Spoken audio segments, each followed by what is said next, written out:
I made them from wood. They can drive, play music, and they have lights. I've never studied about it. I just do it. And I dreamed that I was driving them, so normally I would draw them, but I just decided to make them. I wanted to make the real ones, but I don't have the resources and the materials, so I made the little model ones. They are made of wood, plywood and Solitex. And the plastic that you see here is the power energy drink, adrenaline power energy drink. That's the bottle that I used to make this, the blue bottle. And you can see the label of the drink right here. I get the bulbs from flashlight, and the wheel now I made it from the plastic pipe, and the tires I made from the bicycle tire. The music, I get a boombox circuit board and put in my dashboard, and can connect the phone to it. It should be fast enough that you have to run it down, but the battery I only have, it can take 20, it should get 20 volt, but I can give it 30, but you only have turn off a 5 volt. What type of battery? Phone battery. For the rough road, well, if it in real life, like you're going to the country area, like the town road, you can drop low, but if you're going into the country area, you can carry it up. Hydraulics and all? Yes. Alright, so there's 33 at the back. What is that? Oh, it shows the percentage of every battery that is in it. So it is low now. I wanted to attain joggers to build motor vehicles and other stuff. Because I wanted to make the real ones. I wanted to make new models of vehicles. But I don't have the resources. If I could get to go to a school that do robotics engineering, that would be a big help for me. Because the reason why I wanted to make motor vehicles is because Jamaica don't make those stuff. And I wanted Jamaica to at least make motor vehicles.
White people as visitors in South Africa, is that correct? Absolutely. Now, how do you reconcile this constitutional notion that South Africa belongs to all who live in it, and that white people are visitors in South Africa? You arrived here as settlers in 1652. It's a historical fact. And you were using South Africa as a refreshment station. You were not here to settle. You were passing. Because of our Africanness and the spirit of Ubuntu, we have embraced you and we have shared our land with you. And we have accepted that you have naturalized in this country. But it doesn't change the fact that you came here as a visitor. So let me ask you that, let's clarify that. Yes. Do you accept that there are many people in South Africa, black and white, Indian colored, Chinese, who came to South Africa from another country at some point? And not blacks. Not blacks. We came from one country called Africa. I understand. So in other words, the claim is anyone who is on the continent of Africa belongs in South Africa, is that correct? Or is not a visitor? No.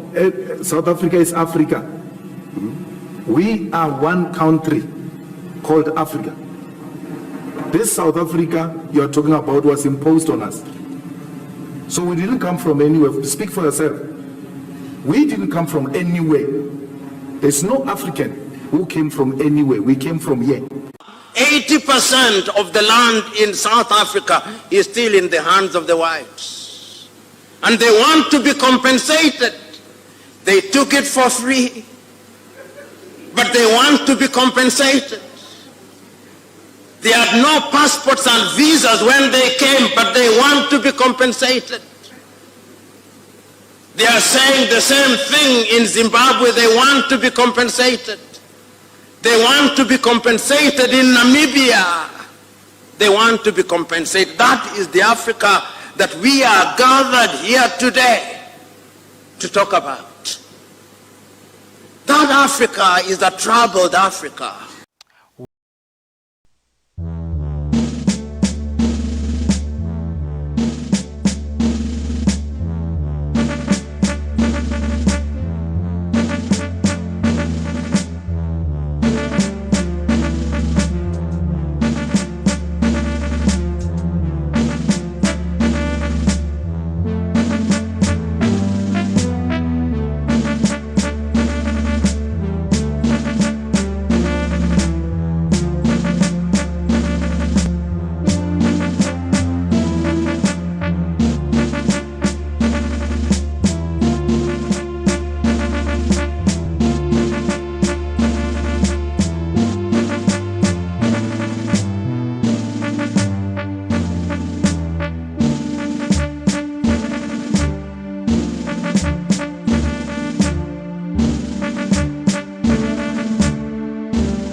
A big hearing on Capitol Hill will raise the issue of reparations for slavery. This on Juneteenth, the day commemorating the end of slavery in the U.S. Chief Congressional Correspondent Mary Bruce is there covering it all. Good morning, Mary.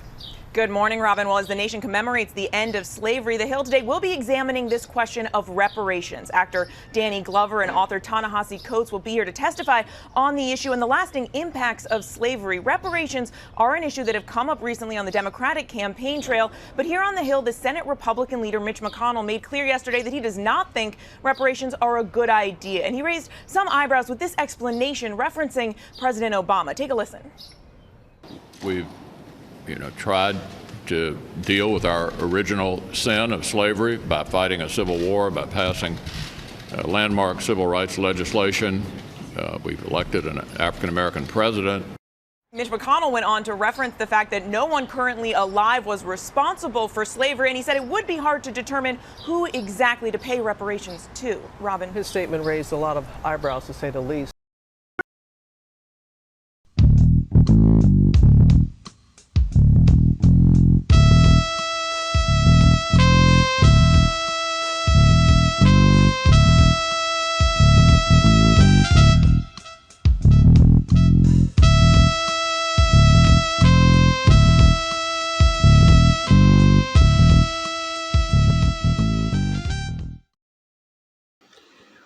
I want to clarify a few minor points, 2 points. The first one is that in the previous video, the last video, I said that the Japanese were compensated for oppression. Actually, it was the American Japanese who were put in concentration camps during World War II, and they got compensation after the end of the war. The Jews also were compensated in an agreement that was signed in 1952. West Germany paid Israel a sum of 3 billion marks over, the agreement was to pay 3 billion marks over the next 14 years to the World Jewish Congress and to the State of Israel for the heirs of the victims who had not survived, and that amount was paid to the government of Israel. And the source of this information, which I'm reading, is Wikipedia article on reparation and agreement. In 1988, a decade after the campaign started by the Japanese American, President Ronald Reagan signed an agreement in which the United States agreed to pay $1.6 billion at that time in 1988 to Japanese survivors and their heirs. And that $1.6 billion is equivalent to approximately $3.5 billion would be in 2019. And this amount was paid to 82,000 Japanese Americans and heirs and their heirs who were put in concentration, and their heirs of those who were put in concentration camps during World War II. And the source of this information, I like to give the source of these information. It is nationalpublicradio.org in 2020 and mnchurches.org blog in 2021.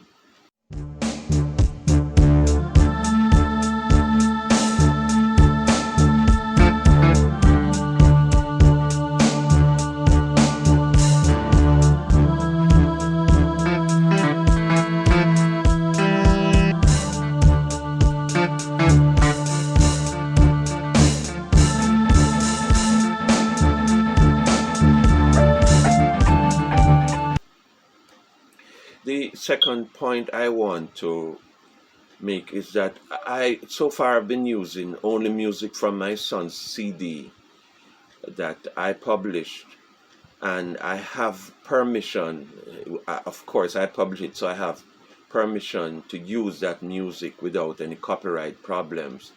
However, I'm having copyright problems with the first song, one of the songs that you hear as a little part of it being played. The first song, the title track, called Sudden Ways, because the promoter who I gave it to promote it and to sell it, he put a copyright on that song without my knowledge, and he has rejected my dispute of his copyright claim, and it seems like I'm going to have a early fight on this matter in this stage of establishing this network.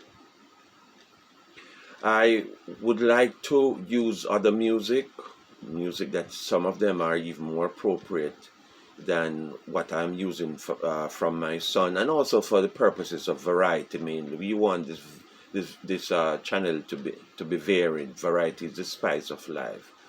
And I would like to establish contact with black producers or any black person in the business side of the music industry or the entertainment business, that side is usually controlled by other races for black performers. Similarly, black people who are in the sports business are also invited to contact me.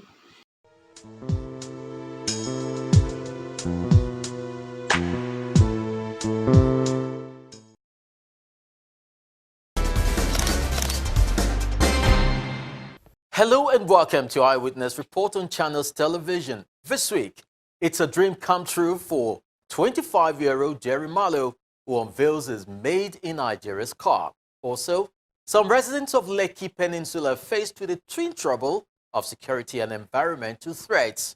Join us for these and more. I'm Chris Elems.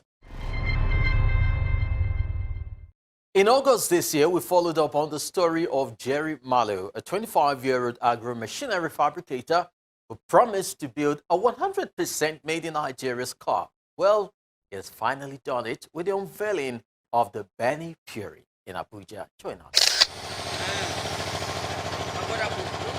When Eyewitness Report visited Jerry Malo, a 24-year-old agro-machinery fabricator, he shed light on his vision, which included building a 100% made-in-Nigeria car.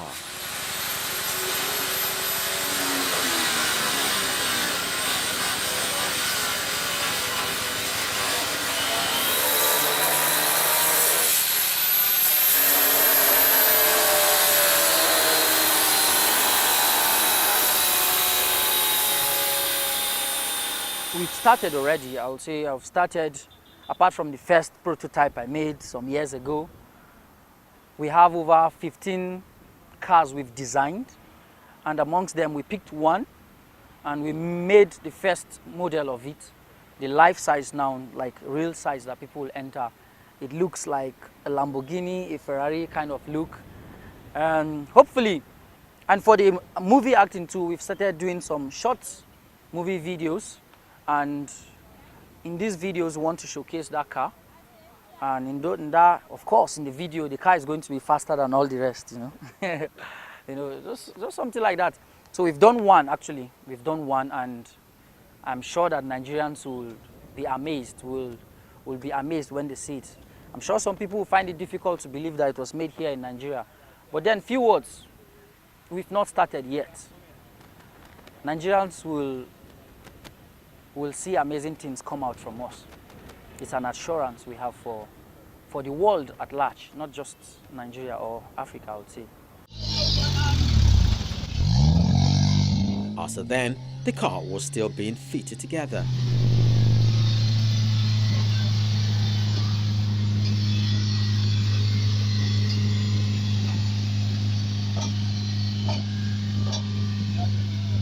Only recently in Abuja, the Benny Puri was unveiled by the Plateau State Executive Governor, Simon Lalong.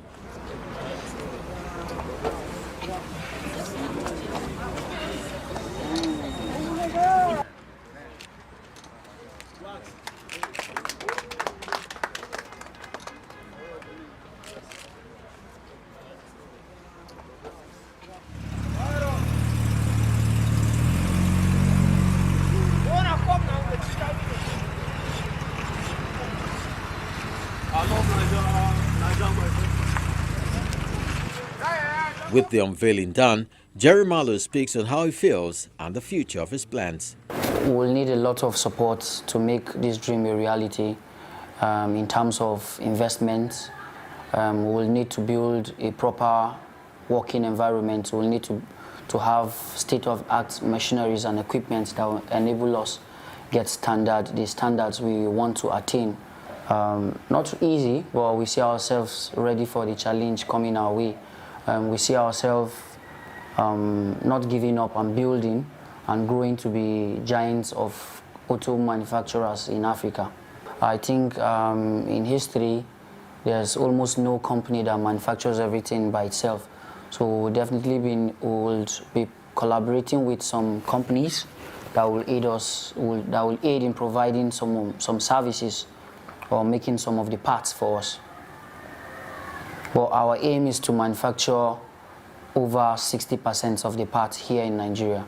For ventures such as this, support is needed to get it going.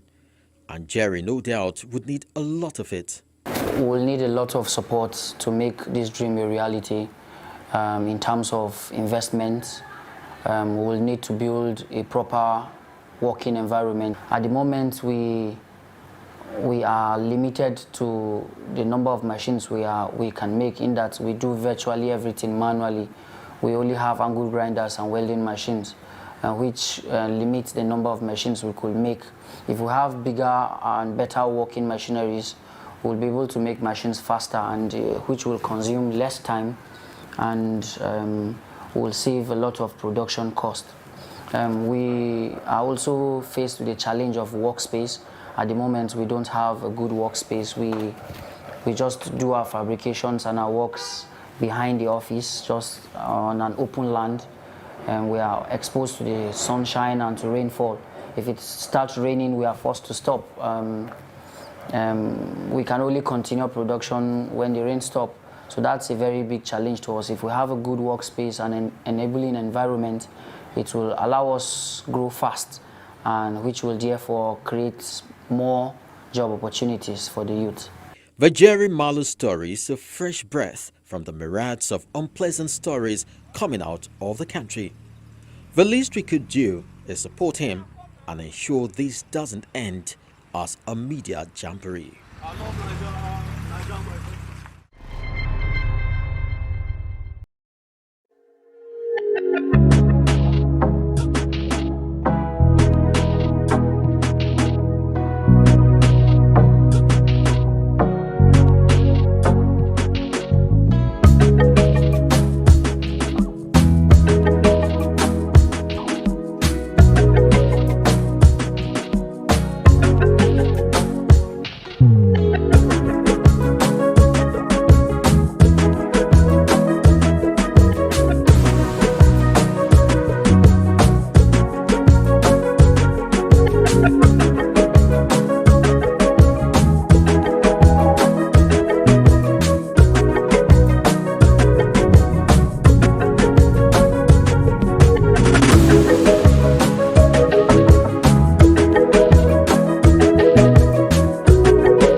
Marcus Garvey was born into the racial inequities of the colonial system of Jamaica. He decided to fight for change when he read the autobiography of Booker T. Washington, an educator whose message was self-reliance and self-help through education and economics. All of those things actually make sense to Garvey in Jamaica. They make sense to a Garvey who's wrestling with the effects of colonialism, racial self-hatred and self-loathing that the colonial system imposed upon black people in Jamaica. In 1914, while in Jamaica, Garvey organized the Universal Negro Improvement Association, the UNIA, to build up racial pride and develop educational and economic opportunities for blacks. He had these high aspirations for building this universal, this worldwide organization to empower people of African descent. 2 years later, Garvey came to the United States and established the UNIA in New York City's Harlem. There were at least 700 chapters of the UNIA in the United States by 1921 through 1924. There were over 1,000 chapters of the UNIA throughout the world. Garvey was a master showman and a master organizer. Marcus Garvey was a Caribbean American who would come to reshape the meanings of African America. Garvey spoke boldly about self-respect and pride in African heritage, a message that appealed to many African Americans frustrated with the violence and disenfranchisement they faced in the United States. Marcus Garvey obviously has one of the largest mass movements in the 20th century. Definitely the largest of people of African descent. Garvey and his followers held demonstrations and parades in Harlem to encourage a sense of dignity and identity as a noble people.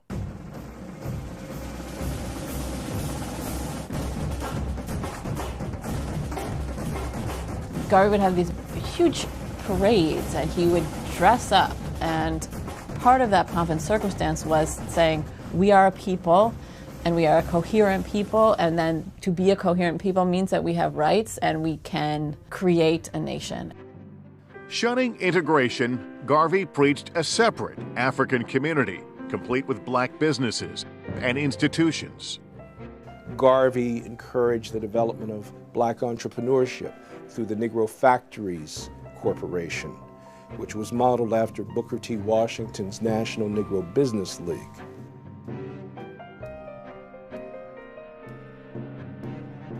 The UNIA saw the importance of economics and independent institutions as fundamental to freedom. Garvey was building a set of institutions that are about creating a kind of peoplehood and a nationhood here in the United States. Part of Garvey's plan was for some African Americans to return to Africa and create a nation there. It was known as the Back to Africa movement. Marcus Garvey electrifies much of the African American population throughout the cities of the United States with his Back to Africa movement. Race, men and women unite, Garvey would say. We are mistreated here, we're going back to Africa. Rise up, ye mighty race.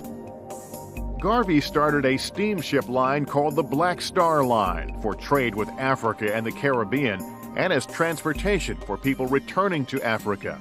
The business failed and brought trouble for Garvey. In 1923, Garvey was arrested for mail fraud because of the sale of the stock of the Black Star steamship line through the U.S. Postal Service.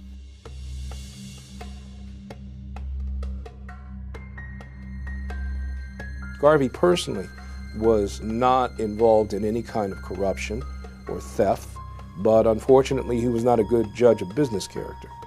Marcus Garvey was convicted and sentenced to serve time in a federal penitentiary. President Calvin Coolidge later commuted his sentence, and Garvey was deported from the United States in 1927. He returned to Jamaica as a hero. Garvey understood that building a black protest movement of black pride, of black ownership in business and self-respect was also a cultural endeavor. And there was a sense of community and cultural identity and an affirmation of African heritage. All of these were part of the UNIA. And it was an extraordinary spiritual and cultural movement. Marcus Garvey's ideas inspired future black nationalist movements like Nation of Islam, Student Nonviolent Coordinating Committee, and the Black Panthers.